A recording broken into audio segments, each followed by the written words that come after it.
So now the question is, how does a hairdresser in the salon take the best possible picture of their client, which of course is going to be their portfolio on Instagram, is going to help get them clients and help with their business. So you know so much about this. So here we are with a lot of natural light in the studio. So what would you do? The first thing I would say, we have these tiny little lights above us here. I would kill those if I was taking a picture. The smaller your light source is, the harder the little highlights look, so you get little bright spots on the skin. So you want only large light sources, like the biggest you can get. That's why in the studio they'll use like the big softbox umbrella things, because it makes the light source bigger. Okay. So that would be number one. The second thing is these shades are brilliant. I would keep these down all day, every day if I was working here, because these will actually work to diffuse the sunlight. So harder light it'll make skin look rougher. It gives you like raccoon eyes if it's too bright and too harsh. But what these do is it softens up the light. So the transition from a highlight to a shadow is a lot smoother. Right. It's like they're like diffusers. Yeah, it's exactly like these things are brilliant for that. Okay. So with photography, it's more about the lighting than anything else. Like literally, you're recording light. You're recording light as it exists there. It doesn't matter if you're using an iPhone or Android or phone of sorts or a DSLR. It's all about the light. Like if you have really nice lighting, you can make a photo look amazing with a phone. Okay, so in here, I'm your client, you just finished with me, where would you tell me to go? So I wouldn't want to have the bright outside behind you, because then you would be dark compared to what the camera's picking up back there. So what I would do is stand on this side and have you stand about here. Okay. The next thing I would do... So bright light behind you? Yeah, coming from behind me or next to the model. So one thing I was really fortunate about at my original salon is my station was about here, and then I had like a wall next to me, and then right behind me was a window like this with a big soft panel. And I didn't know anything about photography, but all day I had soft natural light on me, and I didn't realize that that's why some of my photos accidentally look really good. But anyway, so yeah, I would place you about here. Okay. And then I would use one of these, which is the secret to amazing photos of hair. Tell everyone about that. What is that? So this is just a 19-inch reflector. It's $8 on Amazon. If you're going to do a fade, or here, I'll even show you. So I don't know if you can pick this up in the camera there, but the light coming from above us and next to us, he has some shadows under his eyes here. So just moving this in the right place, it's kind of hard in here, but I don't know if you can see it up there. But this will take the shadows out from beneath his eyes. And what happens too is every little pore and every wrinkle in the face will have a shadow in it, so it looks rough. And if you fill the shadows from the opposite side with one of these, it smooths out the skin. So that's like, people use ring lights to do that too. If the light's coming from every angle, it takes all the shadows out. I personally don't like ring lights because they make you look flat. Then you have no contours on your face. And to me, seeing the perfect little ring in the eyeball looks kind of weird. To me, when I see that, I go, oh, I don't believe what I'm looking at. Like it's one step away from Photoshop. But yeah, use one of these to fill shadows, and especially when you're doing a fade, turn that way. I hope I can do this in here. Hang on, let me put my camera down. When you're doing a fade, when you're working with a fade, it's all about how much light passes through the hair to the scalp, and you want to have an even graduation of light showing the scalp to not showing the scalp. And so a lot of times with the light only coming from one side, you get a shadow from this hair. So using this, hopefully it works. See, the light in here isn't very direct, so it's really hard for me to bounce it right up on there. But if I use this in the right spot, I can put a highlight here. So a lot of times you'll see pictures of fades on Instagram where you'll see a shadow above the ear right here. That's because they have either a light down here or a reflector. And I highly recommend a reflector just because it's $8, and I keep one in my backpack all the time. I love it. And so you can hold this and take a shot at the same time? No, I have a stand in my studio. It's like $19 on Amazon, or I'll just hand it to the client and say, here, hold that. Oh, there you go. Yeah. And then another huge tip, I just started watching all these tutorials about posing people. Yeah. Another huge tip for taking pictures of your models is learn to pose them. You know, so many people, they take like the mug shot standing against a wall. It's like, learn how to, there are YouTube videos about it, just YouTube. Peter Hurley is like a brilliant guy when it comes to this stuff. Just stupid little tricks, like ways to have them turn their head and stuff to try to emphasize their features and things. The other thing is drag your clients away from the wall. It's like, you don't want to have a shadow behind them right on the wall. It looks like a mug shot. The other thing too is like, you don't want a picture of a haircut and a wall. You want a picture of a haircut where there happens to kind of be something in the background. So, like, that number one, the most distracting thing, like people will go, oh cool, a brick wall, we're gonna touch your head on that. And I'm like, it's too much, you can't soak in the haircut. You're looking at bricks, or you're looking at that painting, or something noisy and busy. Like if you have a noisy, busy background, you want it as deep and as far away as possible. And so the new iPhones have the depth effect on it. Yeah. So that helps you, I don't know what the term is, but it defocus, I guess. It isolates the subject. Isolates the subject. I've known people who got that camera and then or got that phone and then they put their model on the wall and they go, the thing's not working. I'm like, it's a depth effect. You need depth behind them. Like, you gotta have a whole deep salon behind them. And that's a cool effect. And in the right circumstances, I've taken pictures with my $5,000 camera here and then the same picture with that phone, and it's like identical in the right circumstances. Right. In the wrong circumstance, like it's really hard if you're doing like spiky hair, it'll blur out some of the hair thinking it's part of the background, that sort of thing. But it's still a really neat thing that I would like to get one of these days still. Okay, so what I gleaned, the most valuable piece of information that you said, I think, to people is that the source of light should really be behind the photographer, right? It should shine upon here, and then you can fill with this. Yeah, exactly. Right? Either behind you or from the side of you, or if it's like 7:30 p.m. and the sun is like coming in at a real steep angle, you can put the light behind them and that looks magical. Like you see that in every wedding photo shoot ever. Sure. But like I started booking my clients back when I worked in the salon. Now I don't go out of the studio to take pictures, but back in the salon I would book my clients specifically for like 7:30 p.m. so that their hair would be ready to shoot as the sun was perfect. Because during the middle of the day when it's bright like this, the sun is horrible. Like don't take your models outside if it's noon. What I would started doing is I would look at the shadows under cars. Because to the untrained eye, I would take a picture of cars. Yeah, I'll fill you in. to the inexperienced untrained eye, which I still mostly have, I would take a picture in bright daylight and go, okay, something about it doesn't look good, and I couldn't quite figure it out. And I had a hard time recognizing it before I would take the photo. But now, if I'm not sure about the light outside, I just look under a car. And if it has a hard line shadow, don't take a picture. Oh, if the car has no shadow or a really soft shadow, then it's like fire as many shots as you can. Right. Very, very interesting. Okay, so a lot of people take pictures outside. So you're saying straight up, just don't do it. Yeah, don't do it unless it's 6 in the morning or 7:30 p.m. Okay. All right. Very interesting. Or if you have a huge shaded area, do it in the shade. Okay. All right. So let's go into a studio that does not have as much natural light, and let's see what we do there.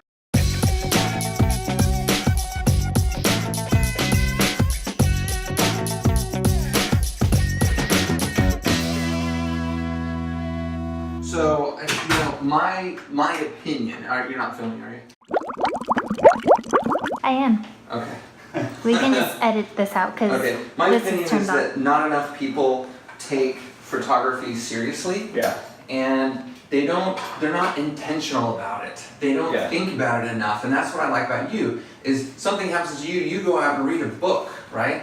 And that's awesome. But most people, if things aren't working out really well, they just kind of like don't really think about it again. They try it to cut hair annoys better. them. That's their answer for everything is I need to do a better haircut. Right. Seth Godin once wrote in his blog, and it was one of my favorite blog posts from him. He said, paraphrased, if you're the second best violinist in the world, practicing the violin isn't going to do you any good. But learning how to get a good recording and get a right marketing deal and get out there and promote yourself is what's going to make you successful. So that's why. So when I read that, I realized like, okay, if I could cut. And when I realized this, it was kind of a game changer for me. I could cut hair twice as good tomorrow than I do right now. Like, let's say I got a magic pill and tomorrow I'm twice as good.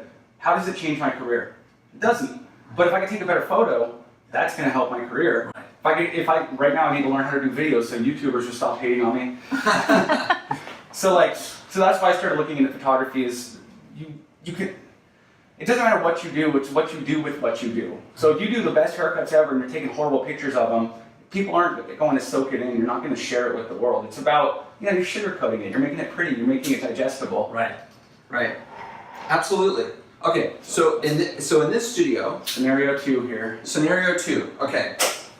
How do we get a good photo? Jane Doe just did the most amazing hair color that she's ever done in her life. Yeah. and it matters to her client a great deal, but let's really take advantage of that. Let's take a great picture of it. How would she do it? So the first thing that I noticed in here is, again, the track lights, which are great for while you're doing work, but taking photos, that's horrible. The small light source, you're gonna get harsh highlights. The other thing, huge thing, this is a very yellow light. That's a very white light. Yep. This is a soft yellow light. So we have different color temperatures in here. And with most cameras and camera phones, it's going to try to auto white balance, but if you have 3 different versions of white in the room, it's not gonna have an accurate color. So you can take a picture of a blonde in here and it looks warm, and or unevenly warm, because the light coming off of here is going to be kind of hot and the light coming next to it is going to be kind of cool. So the iPhone auto white balances?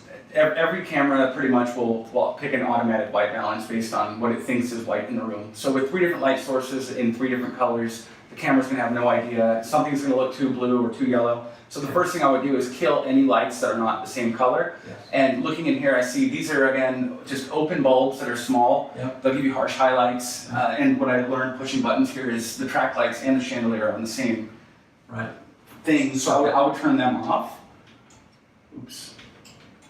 And work with this light over here, which Yep. seems like madness because it's not that bright. Right. But it's a soft light source, it's one uniform color. So I would start by trying to take pictures with that. And actually this here makes a good backdrop. Right. So we dropped this, and makes a good backdrop. And we have let's imagine we don't have a ring light. Are you gonna get a decent photo without a ring light? So what I could get in this room is maybe a moody photo, something that is kind of intimate and tense looking, because it's kind of dark and soft in here. If I wanted to just say, no, this is the hair color, I would definitely have to bring in some kind of lighting, like this ring light that we brought in here. Okay, so we brought a ring light in. We have so many of these at the office. We bring them everywhere. So, okay, what would you do to this? Let's say I'm the model again. So if I'm shooting your hair color and I want the back of your head, Right. I would just point this right at you, boom, easy. And then you shoot right through the hole here. Yeah. If I was Not right up against this no, like this. pull you away from the wall Yeah. quite a bit. So for taking a picture of the back of your head or something, just to showcase what the haircut looks like, this lighting is plenty good. I would say if you want to get a picture that's going to, well, I'm going to add in a new thing here.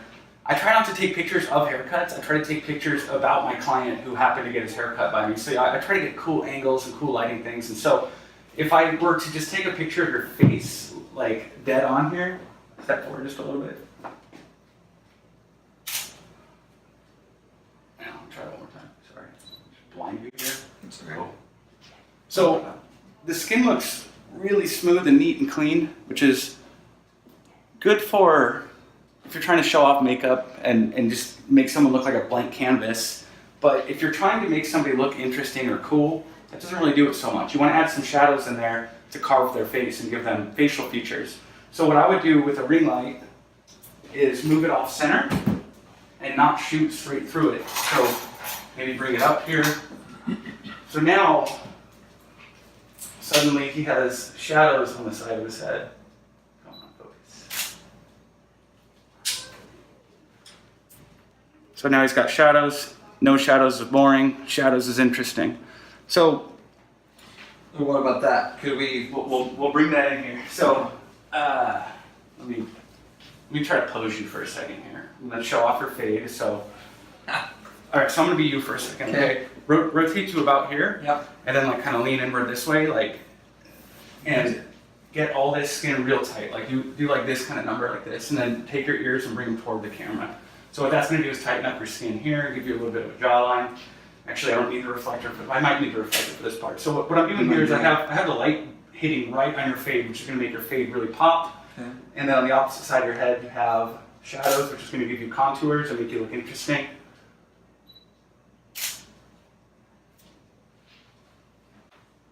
Oh, cool.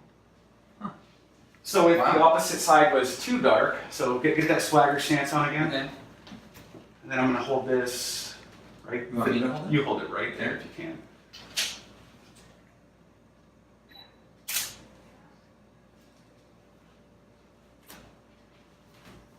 Oh, look at that. That's so cool. So we still have the bright highlights right on the fade to kind of make the fade pop. There's still shadows on the opposite side to contour his face and give him some dimension and depth, but it's not blacked out on that side. Google the inverse square law and watch Peter Hurley describe it. It'll tell you where to put the light based on the effect you want to get. I could go and do it here, but Peter Hurley explains it better. Okay.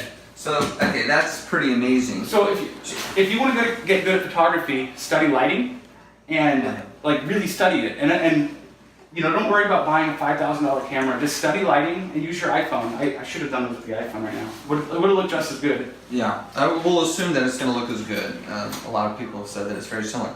So, okay, the hairdresser in the salon, how much time should they allot to take a picture of their client?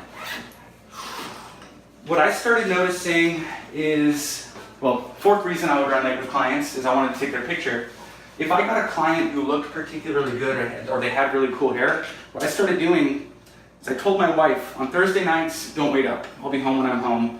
And, you know, have yourself some dinner. I love you. I'll see you tomorrow. So on Thursday nights, I would stay as late as I had to stay to do a haircut for a photo.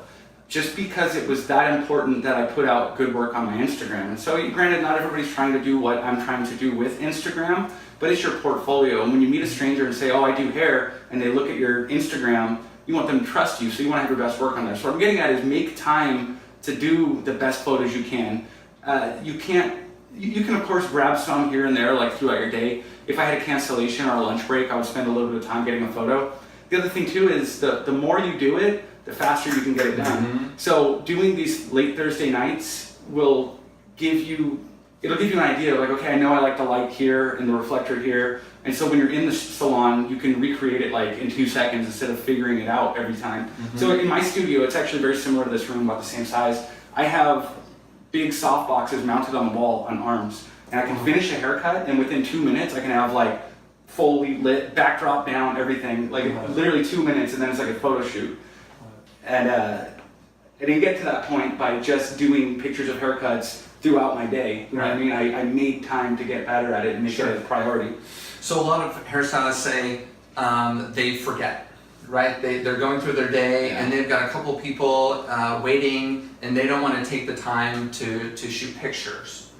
What do you say to that? Thursday nights, man. Make a Thursday night to specifically make content, even if you don't post it. The thing is, when I started taking pictures of haircuts, I got better at haircuts. And I know this has happened to you. You do a fade where you're like, that is a good fade. And then when you go to take a picture of it, you look at the picture later and you go, oh my God.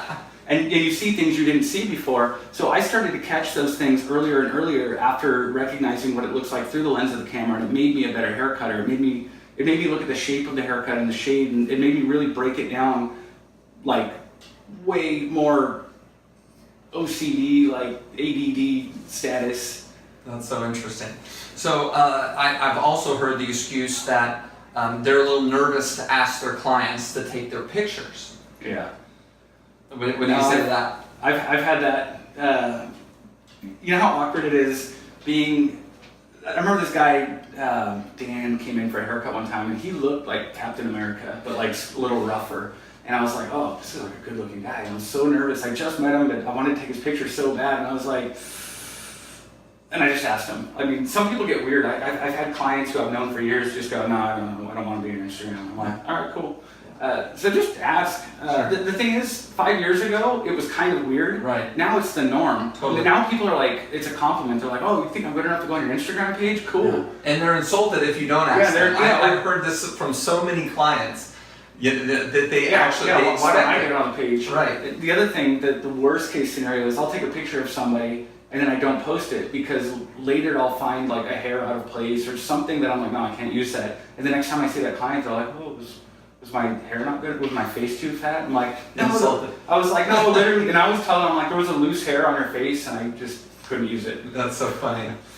Okay, so I think this is very valuable information.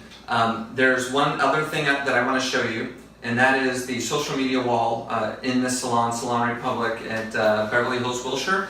We are experimenting with social media walls to create the ideal place for our hairstylists to take pictures. So I want to show it to you, and then we can get back to answering some of the audience questions. Sound good? Can't wait.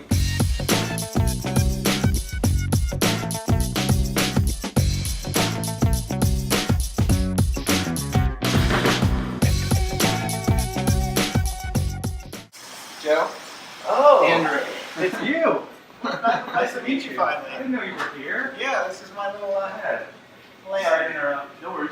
Six studio though, right? Cool, very cool. Yeah, I actually really love your stuff. Thank Seriously. you. I mean, what you post and stuff resonates. So I appreciate it. Yeah, I know. Yeah, I know that's you were here. That's you. I'm gonna come bug you when I'm done with him. Oh, absolutely. Absolutely. I love it. Thanks.